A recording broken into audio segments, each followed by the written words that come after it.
Introduction. Tarun, do you know how far is our school from home? I don't know how far is it. It is 3.2 kilometers. Oh, 3.2 kilometers. You mean 3 kilometers, right? No, Tarun, it is more than 3 kilometers. I don't understand point 2 here. What is it? Well, 3.2 lies between 3 and 4. And we call the number after the point as a decimal number. Basically, it is a part of a whole number. Children, in this lesson we will learn about decimals. Come along to know. Objectives. At the end of this lesson, you will be able to explain the concept of decimals, discuss the importance of using decimals in everyday life, define repeating decimals and terminating decimals, identify irrational numbers. Basically, a decimal is a part of a whole number. Look, the fraction 5 by 10 could be written as 0.5. You can easily identify a decimal by looking at the decimal point. To understand decimals, we need to learn about place value first. Imagine we have a rectangle that represents one whole object. If we divide it into 10 equal-sized rectangles, we will have 10 parts of 1, or we can say tenths. Now, if we divide those rectangles into 10 smaller rectangles, then we have 10 times 10 or 100 parts of 1, that is hundredths. Dividing those rectangles into 10 smaller rectangles, we have 10 times hundredths or thousandths parts of 1, that is thousandths. So, the fractions tenths, hundredths, thousandths are called decimal units. Well, writing the decimals is pretty easy. Numbers to the right of the decimal point are decimals. The place values are tenths, hundredths, thousandths, and so on.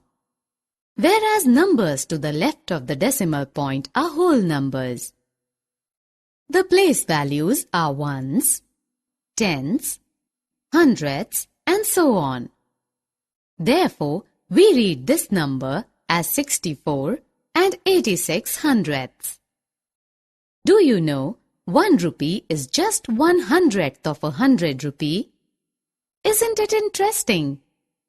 We can also use decimals for the measurement, weight, and temperature. Therefore, decimals are really very important. Decimals are easier to add or subtract just like the whole numbers. For this purpose, you have to line up the decimals first. See, it's easy. Also, decimal numbers are easier to compare. Just by adding zeros at the end of the shorter number to make the numbers of same length. And you can tell right away which number is bigger.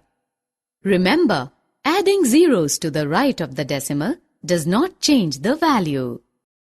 Some decimals don't stop and go on adding numbers to the right forever.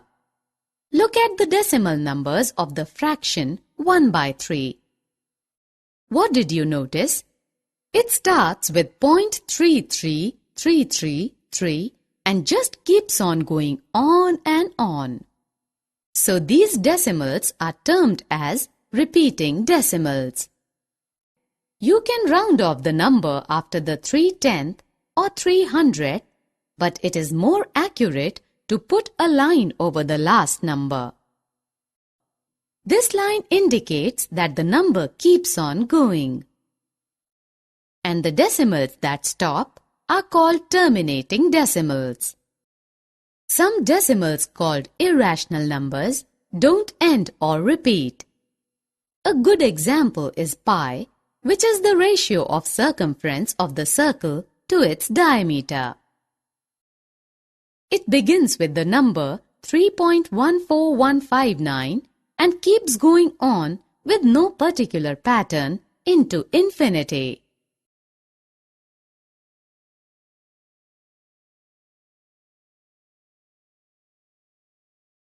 Summary. Let us summarize what we have learned. A decimal is a part of a whole number.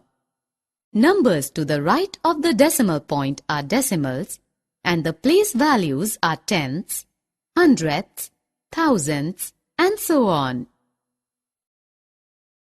Numbers to the left of the decimal points are whole numbers, and the place values are ones, tenths, hundredths, and thousands. Decimals are used every day to talk about things like money, weight, temperature, and measurement of distance.